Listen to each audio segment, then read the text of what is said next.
ऊपर करोड़पति से अच्छे, नीचे गरीब विधवा सहेली के ससुराल वाले।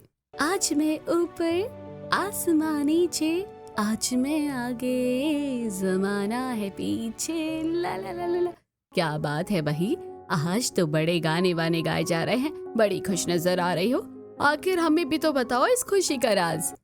इससे पहले रितिका अपनी माँ को कुछ जवाब दे पाती, मोहन तुरंत बोल पड़ते हैं। रितिका, आज तुम्हारा रिजल्ट आने वाला है ना? हाँ पापा, तभी तो मेरे चेहरे पर खुशी पहले ही आ गई। आज 4 बजे रिजल्ट डिक्लेयर होगा और देखना आपकी लाडली ही स्टेट टॉपर बनेगी। चलो भाई, हम भी फिर तैयारी कर लेते हैं। आखिरकार टॉपर की माँ का भी तो इंटरव्यू लिया जाएगा। पूनम की बात सुनकर सब लोग हंसने लगते हैं। इधर रितिका अपनी ही धुन में मगन है। वो अपनी बालकनी में घूम रही है। दूसरी तरफ उसकी गरीब सहेली शिवानी अपने घर में चुपचाप हाथ जोड़कर बैठी है। शिवानी को ऐसे परेशान देखकर रितिका बालकनी से ही पूछती है, अरे क्या हुआ तुझे, इतनी परेशान क्यों हो रही है? यार आज 4 बजे रिजल्ट आ रहा है ना, तो मुझे बहुत टेंशन हो रही है। पता नहीं कैसे नंबर आएंगे। जैसे तुमने पेपर दिए होंगे नंबर भी वैसे ही आएंगे। इसमें इतना परेशान होने वाली क्या बात है? हाँ, मेहनत तो की है मैंने, बाकी देखते हैं भगवान क्या करेंगे। ये कहकर शिवानी अपने घर के काम में लग जाती है। दूसरी तरफ रितिका खुद से बात करती है, भगवान कुछ नहीं करेंगे, जो एग्जाम में लिखा है वैसे ही मार्क्स मिलेंगे। ये लोग जो पढ़ते नहीं है ना, उन्हें ही रिजल्ट वाले दिन टेंशन रहती है। अपना तो सेट है, यहाँ तो टॉप करने वाले हैं। रितिका अपने रिजल्ट को लेकर सिर्फ कॉन्फिडेंट नहीं बल्कि ओवर कॉन्फिडेंट थी। देखते ही देखते सुबह से शाम हो जाती है और 4 बज जाते हैं। रितिका लैपटॉप लेकर बैठी होती है। वहीं शिवानी भी अपना रिजल्ट चेक करवाने के लिए उसके पास आ जाती है। रितिका, तुमने अपना रिजल्ट देख लिया क्या? यार मुझे बहुत डर लग रहा है, पहले तुम अपना देखो। हाँ बाबा, पहले मैं अपना ही देखूंगी। एक बार ये साइट चलने तो दो। वेबसाइट पर बहुत ज्यादा ट्रैफिक आ रहा है। सब बच्चे एक साथ रिजल्ट देखने बैठे हैं। रितिका और शिवानी साथ बैठकर वेबसाइट खुलने का इंतजार करती हैं। कुछ देर बाद रितिका अपना रिजल्ट चेक करती है। वाह, इतने अच्छे मार्क्स! मुझे तो पहले ही पता था कि मेरे एग्जाम बहुत अच्छे गए हैं। रितिका को खुश देखकर शिवानी पूछती है, यार बता तो सही, कितने मार्क्स आए हैं?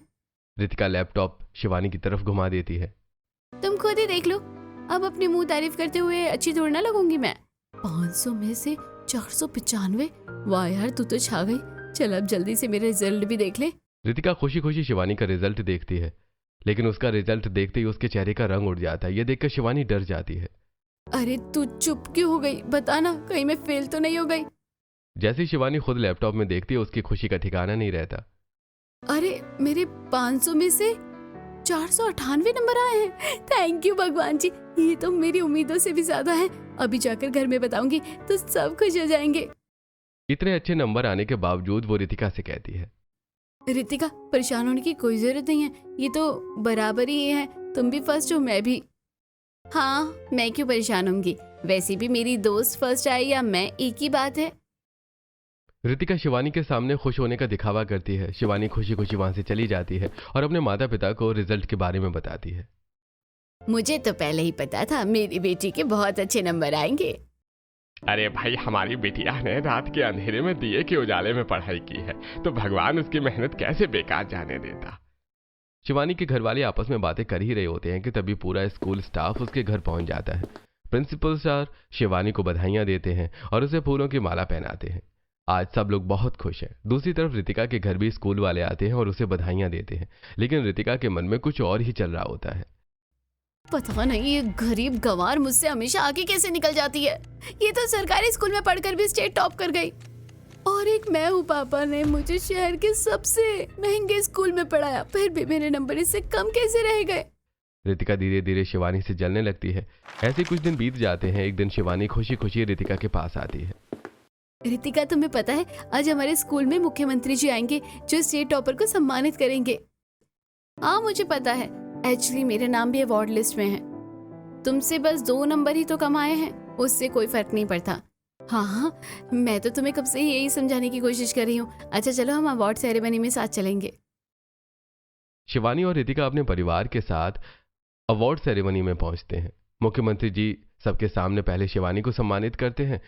वहां शिवानी की खूब तारीफ होती है, जिसे देखकर रितिका के मन में जलन और बढ़ जाती है। उसके बाद रितिका को 2nd पोजीशन का अवार्ड दिया जाता है।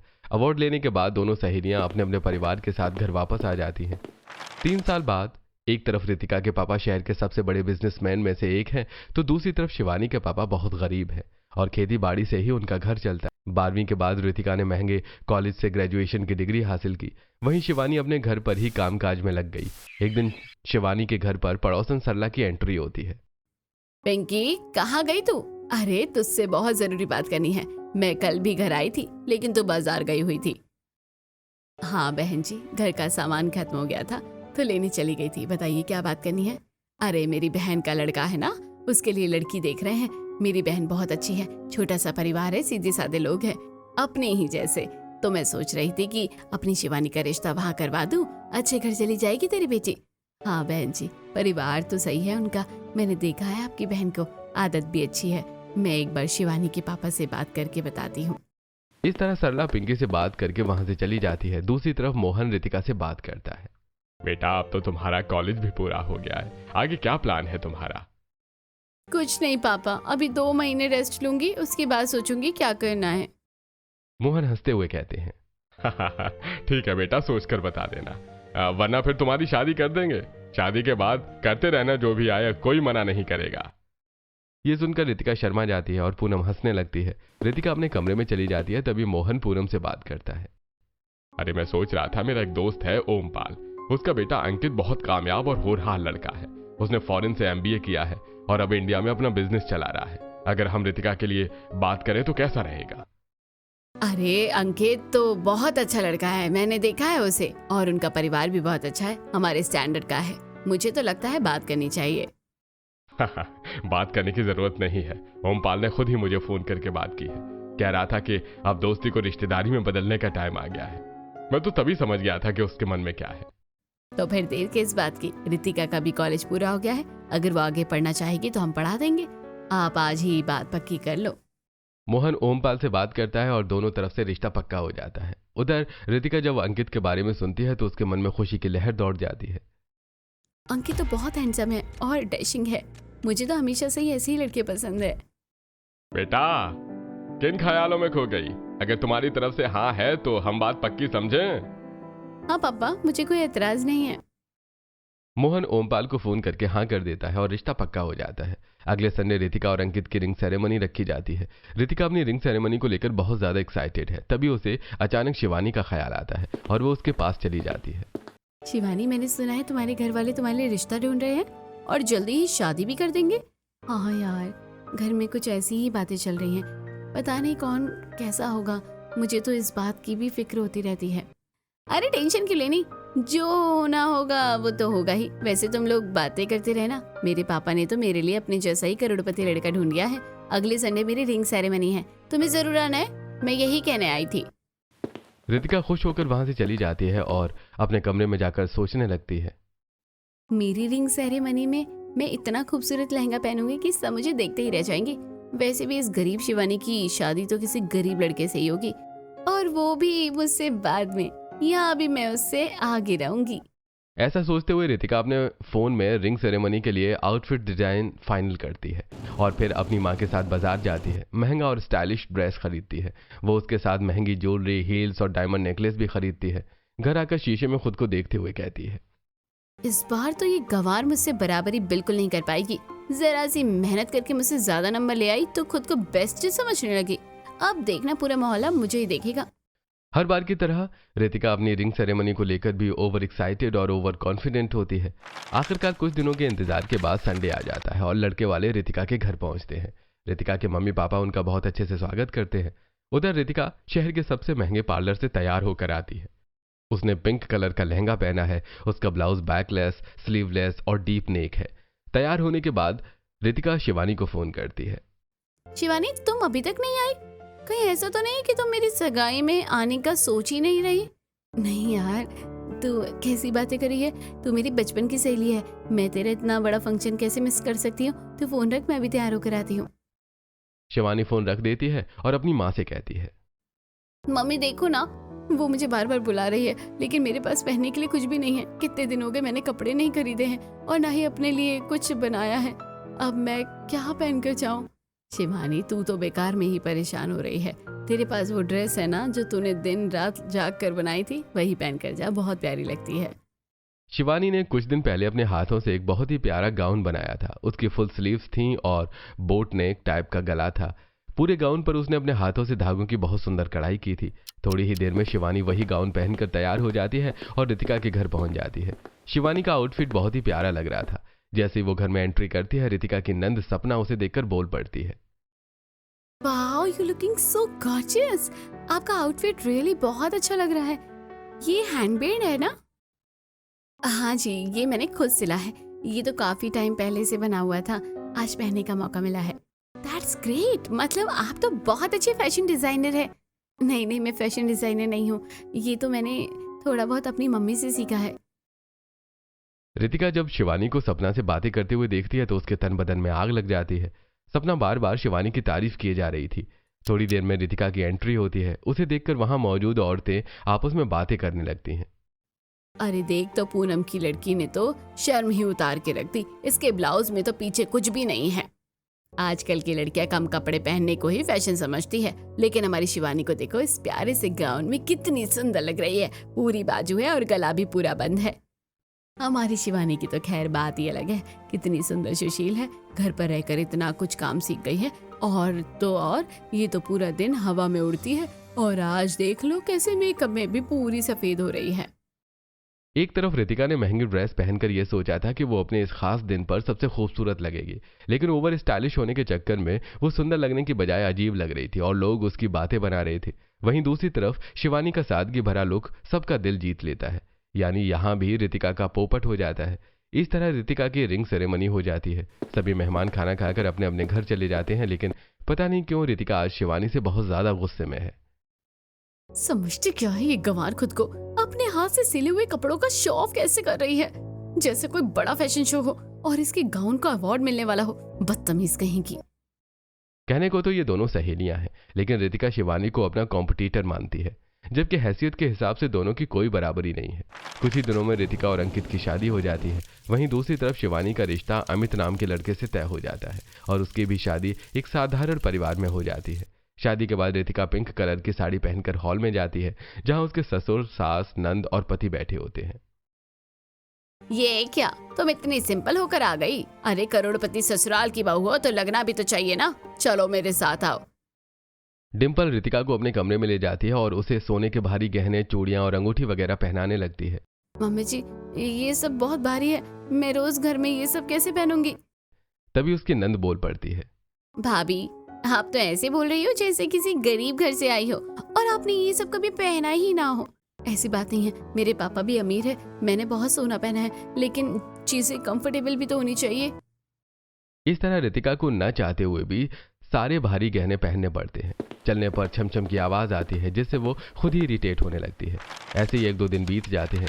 एक दिन रितिका अपने कमरे में बोर हो रही थी। वो अपने पति अंकित को कॉल करती है। अंकित, तुम्हें जरा भी ख्याल नहीं आया? हमारी नई नई शादी हुई है और तुम हो कि काम से ही फुर्सत नहीं मिलती तुमको। माना तुम बिजनेसमैन हो, लेकिन मेरे लिए भी तो तुम्हारी कुछ जिम्मेदारियां हैं। यार बच्चों जैसी बातें मत करो। घर में बाकी सब लोग हैं, उनके पास बैठो, टाइम स्पेंड करो। तुम्हारे पास फोन है, मूवी देख लो, दोस्तों के पास चली जाओ। मुझे काम है, मुझे काम करना पड़ेगा। अंकित रूखे तरीके से बात करके फोन काट देता है।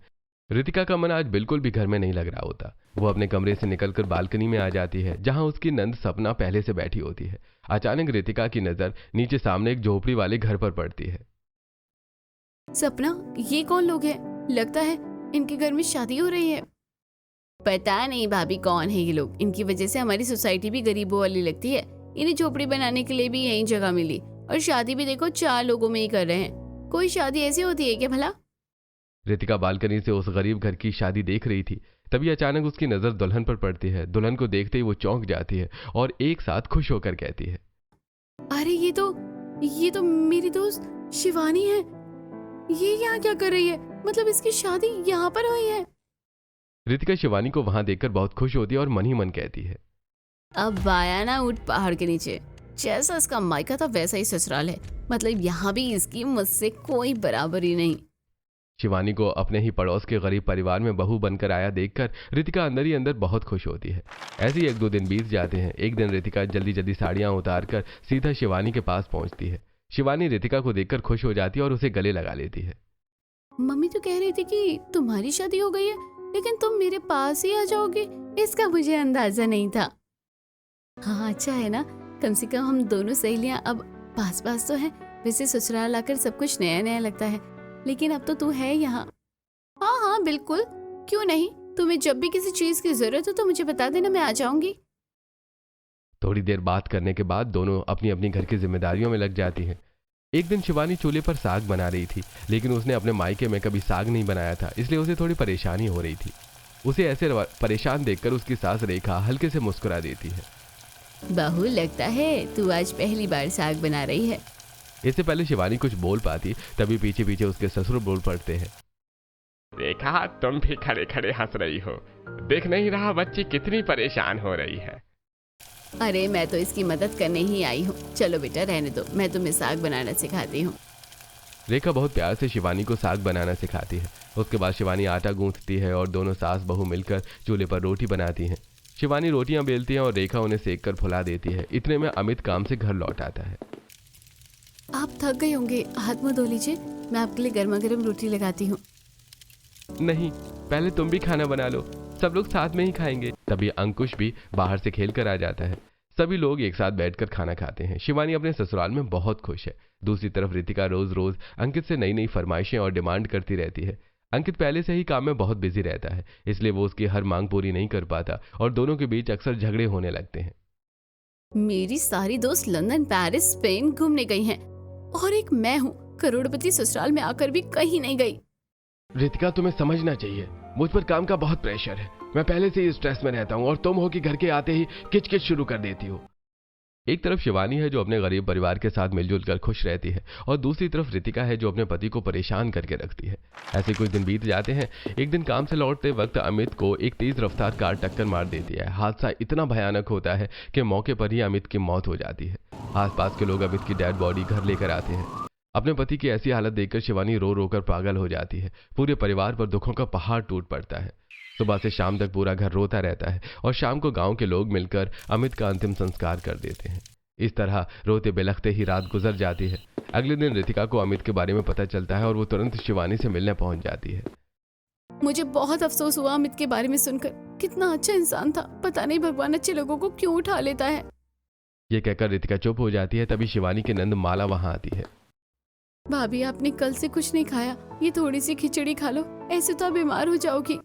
माला अपने हाथों से शिवानी को खिचड़ी खिलाती है और खिलाने के बाद वहां से चली जाती है। ये सब देखकर रितिका कहती है, देख लेना, तेरे ससुराल वाले तुझे ज्यादा दिन यहाँ नहीं रखेंगे। ये सब दिखावा कर रहे हैं, तुझे तो अब अपने मायके ही जाना पड़ेगा। रितिका की बात सुनकर शिवानी फूट फूट कर रोने लगती है। रितिका उसे चुप कराती है और थोड़ी देर बाद अपने घर लौट जाती है। एक दो दिन बाद मोहल्ले की औरतें इकट्ठा होकर रेखा से कहती हैं, रेखा, तेरा बेटा जवान था, इसलिए उसी दिन ये सब करना ठीक नहीं था, लेकिन अब अपनी बहू के बाल कटवा दे, इसे सफेद साड़ी पहना दे और इसका खाना पीना भी अलग कर दे। अब ये जमीन पर ही सोएगी। माफ करना बहन जी, लेकिन मैं ऐसा कुछ नहीं करूंगी। मैं इसे बहू नहीं बेटी बनाकर लाई थी, और अगर ये विधवा हो गई है तो इसमें इसका क्या कसूर? क्या तू रीति रिवाजों के खिलाफ जाएगी? सदियों से आ रही परंपरा को तोड़ेगी? कमला की बातें सुनकर माला और अंकुश वहां आ जाते हैं। किसने कहा ये रीति रिवाज है? और अगर है भी तो हम इन्हें नहीं मानेंगे। और जब रीति रिवाज ही कुरीति बन जाए तो उन्हें तोड़ ही देना बेहतर होता है। हम अपनी भाभी के बाल नहीं कटवाएंगे। और ना ही भाभी जमीन पर सोएगी, वो हमारे साथ वैसे ही रहेगी जैसे पहले रहती थी। इस तरह पूरा परिवार समाज की कुरीतियों के खिलाफ खड़ा हो जाता है और कमला गुस्से में वहां से चली जाती है। कुछ दिन बाद शिवानी के माता पिता उसे मायके ले जाने के लिए आते हैं, लेकिन शिवानी का ससुराल उसे भेजने से मना कर देता है। भाई साहब, बहन जी, हम आपसे हाथ जोड़ते हैं, हमारी बच्ची को अपने साथ मत ले जाइए। हम इसे बिल्कुल अपनी बेटी की तरह रखेंगे। इसके नसीब में जो लिखा था वो हो गया, लेकिन हमें इससे दूर मत कीजिए। वो कहते कहते रामलाल और उसके घर के बाकी सदस्य भावुक होकर रोने लगते हैं। भाई साहब, आप लोगों का बड़प्पन है कि इतना कुछ हो जाने के बाद भी आप शिवानी को अपने पास रखना चाहते हैं।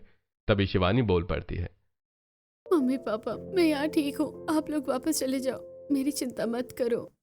शिवानी के माँ बाप भारी मन से वहां से लौट जाते हैं। शिवानी के विधवा होने के बाद भी पूरा ससुराल उसके साथ मजबूती से खड़ा रहता है। अमित की मौत को 6 महीने बीत जाते हैं। परिवार के सहयोग से शिवानी धीरे धीरे अपना गम भूलने लगती है। वो दिन भर अपनी सास के साथ घर का काम करती और खाली समय में अपनी नंद माला के साथ नए नए काम सीखती है। दोनों मिलकर हैंडीक्राफ्ट चीज़ों का छोटा सा बिजनेस स्टार्ट कर देते हैं, जिससे थोड़ी बहुत कमाई भी होने लगती है। दूसरी तरफ रितिका बालकनी से शिवानी को खुश देखकर सोचने लगती है।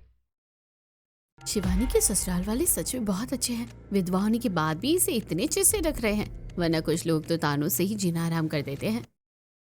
इसी तरह दोनों सहेलियों की जिंदगी आगे बढ़ रही थी। एक रात अचानक अंकित और रितिका के बीच किसी बात को लेकर जोरदार झगड़ा हो जाता है। इस झगड़े की आवाज पूरे घर में पहुंच जाती है। रितिका, मैं तो सोचती थी कि तू पढ़ी लिखी लड़की है, लेकिन तूने तो अनपढ़ों से भी ज्यादा घटिया हरकत की है। तुझे एक साधारण सी बात समझ नहीं आती तो दूसरों से अपनी तुलना क्यों करती है? आप लोग करोड़पति हो तो करोड़पति की तरह क्यों नहीं रहते? मुझे बाहर आने जाने क्यों नहीं देते? और ये अंकित हर वक्त काम में लगा रहता है, मेरी तरफ ध्यान ही नहीं देता। मुझे नहीं रहना यहाँ, मैं सुबह अपने मायके चली जाऊंगी। ये कहकर रितिका अपने कमरे में चली जाती है। अगली सुबह होती है, लेकिन आज अंकित नहीं उठता। जैसे डिम्पल उसके कमरे में जाकर देखती है तो उसके होश उड़ जाते हैं। अंकित की सांसें नहीं चल रही थी। घबराकर डॉक्टर को बुलाया जाता है और डॉक्टर अंकित को मृत घोषित कर देता है। पूरे घर में मातम छा जाता है। सभी लोग रोने लगते हैं। कुछ घंटों बाद अंकित का अंतिम संस्कार कर दिया जाता है। इसके बाद डिम्पल का गुस्सा फूट पड़ता है। गायन कुलच्छनी मेरे बेटे को खा गई। अब मिला तुझे सुकून? हर वक्त कलह कलेश करके रखती थी, अब मिल गई तुझे शांति। जब से ये हमारे घर आई है, हमारे चैन छीन लिया है। भैया पहले ही इतने स्ट्रेस में थे, ऊपर से इनके झगड़े। मेरा बच्चा कितना तनाव में था। दिन भर ऑफिस का काम और घर आकर उसकी किचकिच। इसने तो खाना भी नहीं खाया था। पूरा परिवार अंकित की मौत का जिम्मेदार रितिका को ठहराने लगता है। रितिका खुद भी रो रो कर बुरी हालत में पहुंच जाती है। होता जब शिवानी को अंकित के बारे में पता चलता है तो वो सब काम छोड़कर रितिका के पास पहुंचती है। भगवान के आगे हमारी नहीं चलती, जो होना था वो हो गया। मुझे देखो, मैं भी इतने समय से बुरे दिन देख रही हूँ, लेकिन परिवार का साथ हो तो हर मुश्किल आसान हो जाती। भगवान की दया से तुम्हारा भी भरा पूरा परिवार है, सब ठीक हो जाएगा। शिवानी रितिका को समझा ही रही होती है कि तभी उसकी सास बोल पड़ती है। क्या ठीक होगा? जब से इसके पैर हमारे घर पर पड़े हैं, हमारा बसा बसाया घर उजड़ गया और आखिर में मेरा बेटा भी चला गया। ये सुनकर शिवानी को बहुत बुरा लगता है, लेकिन वो मन ही मन सोचती है कि रितिका की सास कैसी बातें कर रही है। हो सकता है शायद गुस्से में बोल रही हो, उनका दिल दुखा है। कुछ देर बाद शिवानी अपने घर लौट जाती है। भाभी आप आ गई? मैं कब से आपका इंतजार कर रही थी। देखो ना, मैंने ये हांडी बनाई है। अरे वाह, बहुत सुंदर बनाई है। मतलब सालों पुराना पापा का जो सपना था, आज उसका उद्घाटन कर दिया है तुमने। पहली ही बार में इतनी खूबसूरत बनाई है। नंद भाभी दोनों बहुत क्रिएटिव हैं और अपने हाथों से नई नई चीजें बनाती रहती हैं। तुमने बना ली, अब मैं ट्राई करूंगी। हाँ भाई, जितनी बनानी है बना लो। अब हम लोग कुम्हार का काम ही कर लेंगे, वैसे भी इसमें अच्छा मुनाफा है। अंकुश की बात सुनकर सब लोग हंसने लगते हैं। उधर रितिका के घर पर गांव से उसकी दादी सास आती है। सपना, कैंची लेकर आ और साथ में एक सफेद साड़ी भी। शांति दादी रितिका को अपने पास बुलवाती हैं। बाहू, आज से तू ये साड़ी नहीं पहनेगी। ये रही तेरी 2 सफेद साड़ियाँ, एक पहननी है और एक धोनी है, और तेरे बाल भी काटे जाएंगे। दादी प्लीज मेरे बाल मत काटो। अब किसे दिखाएगी अपना ये रंग रूप? जिसे दिखाना था उसे तो तूने इस दुनिया में जीने ही नहीं दिया। ये सुनकर रितिका फूट फूट कर रोने लगती है, लेकिन घर वाले जबरदस्ती पकड़कर उसके बाल काट देते हैं। आज से तू अपना खाना अलग बनाएगी और तेरी रसोई अलग होगी, और तू अपने कमरे में बेड पर नहीं, नीचे जमीन पर सोएगी। दादी मुझ पर ही जुल्म मत करो, मुझे भी अंकित के जाने का उतना ही दुख है, फिर ये सब मेरे साथ क्यों हो रहा है? देख बहू, तेरी वजह से हम परंपराएं तो नहीं बदल सकते। जैसा सदियों से होता आया है वैसा ही तेरे साथ भी होगा। रितिका को एक तरफ अंकित के जाने का दुख है तो दूसरी तरफ उसका ससुराल उसे यह भूलने ही नहीं देता कि उसकी वजह से ही अंकित को हार्ट अटैक आया था। तभी सपना वहां आती है। उस दिन अगर आप भैया की बात मान लेती तो शायद आज भैया हमारे बीच होते। मेरे प्यारे भैया। यह कहकर सपना रोने लगती है और घर के सभी लोग रितिका को बुरी नजरों से देखने लगते हैं। ऐसे कुछ दिन बीत जाते हैं। रितिका अब सिर्फ सफेद साड़ी पहनती है। उसे किसी बाहरी व्यक्ति के सामने आने की इजाजत नहीं होती, ना ही उसे घर की रसोई और मंदिर में जाने दिया जाता है। वो एक अलग छोटी रसोई में सादा खाना बनाती है और अपने कमरे में जमीन पर सोती है। इस तरह रितिका अपने ही करोड़पति ससुराल में बहुत बुरे दिन बिताने लगती है। एक दिन रितिका अपने कमरे में फोन चला रही थी। अचानक उसे कोई फनी वीडियो दिखता है और वो हल्का सा मुस्कुरा देती है। ऐसा लगता है जैसे सदियों बाद वो हंसी हो। क्योंकि वो तो रो रो कर हंसना ही भूल चुकी थी। लेकिन तभी उसकी सास आ जाती है। तुझे मेरी बेटी की जरा भी याद नहीं आती? देखो कैसे दांत निकाल कर हंस रही है, कितनी खुश है उसे मार कर। मम्मी, आप हर वक्त मुझे ये ताने क्यों देती हैं? मेरी वजह से थोड़ी हुआ है। ऐसा लगता है जैसे अंकित के जाने का दुख सिर्फ आपको है, मुझे नहीं। बस मुझसे जुबान मत लड़ाओ और ये फोन चलाना भी कम कर दो। डिम्पल गुस्से से वहां से चली जाती है। कुछ महीने और बीत जाते हैं। रितिका अब घर में घुटन महसूस करने लगती है। मम्मी, कितने दिन हो गए मैंने घर से बाहर कदम भी नहीं रखा। मुझे बहुत घुटन हो रही है। क्या मैं थोड़ी देर के लिए बाहर जा सकती हूँ? कोई जरूरत नहीं है बाहर जाने की। विधवाएं ऐसे बाजारों में नहीं घूमती। जो चाहिए मुझे बता देना, मैं ला दूंगी। रितिका को घर की दहलीज पार करने तक की इजाजत नहीं होती। वो या तो अपने कमरे में रहती है या फिर बालकनी में आ जाती है। एक दिन बालकनी से वो नीचे देखती है शिवानी अपनी सास और नंद के साथ बाजार से खरीदारी करके लौट रही होती है। देखो ना, मार्केट में बने बनाए कपड़े कितने महंगे मिलते हैं। हाँ भाभी, बिल्कुल सही। इतना सिंपल सा सूट भी 5,000 का था। अरे हम कौन सा 5,000 का खरीदेंगे, हमने तो 500 रुपये का कपड़ा लिया है। उसमें लेस वगैरह लगाकर उससे भी अच्छा सूट बना कर दूंगी अपनी प्रिंसेस को। ये सुनकर माला बहुत खुश हो जाती है और चलते चलते ही शिवानी को गले लगा लेती है। तीनों हंसते मुस्कुराते घर लौट जाते हैं। उन्हें देखकर रितिका मन ही मन सोचती है, भगवान ने मुझे अमीर मायका और करोड़पति ससुराल दिया, लेकिन किस्मत खराब दी। शिवानी अपने मायके में भी खुश थी और ससुराल में इतना सब होने के बाद भी उसे इतना अच्छा परिवार मिला कि वो अपने सारे दुख भूल गई। और एक मैं हूँ जिसे यहाँ हर पल सब कुछ याद दिलाया जाता है। ये सोचते हुए रितिका अपने कमरे में जाकर रोने लगती है। कुछ दिन बाद तुझे 1000 बार कहा है ना, जब कोई शुभ काम हो तो मेरे सामने मत आया कर। और ये क्या? तभी ओमपाल ऑफिस से घर लौटते हैं। उनका चेहरा उतरा हुआ होता है। क्या हुआ? आप बहुत परेशान लग रहे हैं। मैंने जो 5 करोड़ की इन्वेस्टमेंट की थी, उस कंपनी को भारी नुकसान हो गया है। मेरे सारे पैसे डूब गए, मैं बर्बाद हो गया। पूरा घर सदमे में चला जाता है। तभी सपना बोल पड़ती है, ये सब इस अभागन अपशकुनी रितिका की वजह से हो रहा है। सही कह रही हो तुम। जब से इसके कदम हमारे घर पर पड़े हैं, हमारा सब कुछ बर्बाद हो गया। पहले मेरे बेटे को खा गई और अब हमारे घर में कंगाली ले आई। आज डिम्पल गुस्से में अपना आपा खो बैठती है। वो रितिका को पकड़कर घर से धक्के मारकर बाहर निकालने लगती है। मम्मी, आप मेरे साथ ऐसे कैसे कर सकती हो? मैं यहाँ से निकलकर कहाँ जाऊंगी? लेकिन डिम्पल रितिका की एक भी बात नहीं सुनती और उसे जोर से दरवाजे के बाहर धक्का दे देती है। उसी समय शिवानी वहां से गुजर रही थी और रितिका सीधे उसकी गोद में आकर गिरती है। रितिका के साथ ऐसा बुरा व्यवहार देखकर शिवानी को गुस्सा आ जाता है। आप लोग ये क्या कर रहे हो रितिका के साथ? तुम्हें नहीं पता, ये मेरे बेटे को खा गई, अब हमको भी खा जाएगी। जब से ये हमारे घर में आई है, हमारा सब कुछ बर्बाद हो गया है। शर्म आनी चाहिए आपको अपनी सोच पर। पढ़े लिखे होकर भी ऐसी बातें कर रहे हो। किसी का जीना मरना इंसान के हाथों में नहीं होता। और वैसे भी गलती आपकी है, आपने अंकित की मेडिकल हिस्ट्री रितिका से छुपाई। मेडिकल हिस्ट्री का नाम सुनते ही डिम्पल के पैरों तले जमीन खिसक जाती है। कौन सी मेडिकल हिस्ट्री? मेरा बेटा बिल्कुल ठीक था, उसे कोई बीमारी नहीं थी। ये तुम क्या कह रही हो?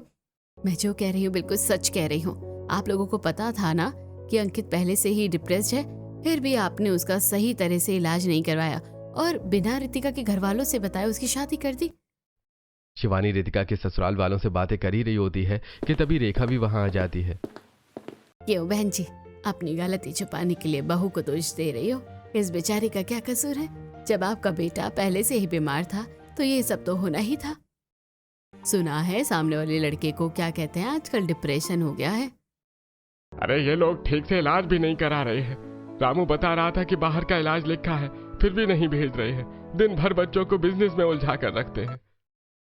और अब उसकी शादी भी कर रहे हैं। बेचारी जो भी आएगी वो बीच में ही छोड़कर चला जाएगा। ऐसे तनाव में रहने वाले लोग ज्यादा दिन नहीं जी पाते हैं। हाँ, तुम सही कह रही हो। मम्मी, जो रेखा चाची कह रही है क्या वो सच है? डिम्पल, सपना और ओमपाल सब चुप हो जाते हैं। एक तो आपने इतनी बड़ी बात छुपाई और ऊपर से रितिका के साथ इतना बुरा व्यवहार। आपने इसके बाल तक कटवा दिए। आपके सामने मेरा भी ससुराल है, मैं भी विधवा हुई हूँ, लेकिन देखिए मेरे साथ कितना अच्छा व्यवहार होता है। मुझे बेटी की तरह रखा जाता है और आप लोग करोड़पति होकर भी आपकी सोच गरीबों से भी गिरी हुई है। शिवानी रितिका के ससुराल वालों को उनकी असलियत दिखा देती है। अब सभी लोग शर्मिंदा होकर रितिका से माफी मांगने लगते हैं। रितिका बेटा, हमें माफ कर दे। अगर हमने पहले सच बताया होता तो तुम यहाँ शादी नहीं करती। आप लोगों ने अपने स्वार्थ के लिए मुझे इस्तेमाल किया और ऊपर से मुझे ही अपशगुनी कहते रहे।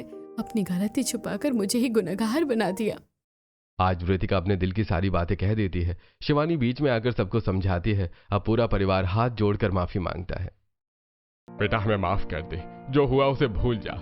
हमें अपनी गलती पर बहुत पश्चाताप हो रहा है, लेकिन जो कुछ हो गया हम उसे तो नहीं बदल सकते, लेकिन एक दूसरे को माफ तो कर सकते हैं और अब नई जिंदगी की शुरुआत कर सकते हैं। इस तरह ससुराल वालों की सोच बदल जाती है, लेकिन आज रितिका को भी ये एहसास हो जाता है कि जिस शिवानी से वो हमेशा जलती रही, उसी ने उसकी जिंदगी को बर्बाद होने से बचा लिया।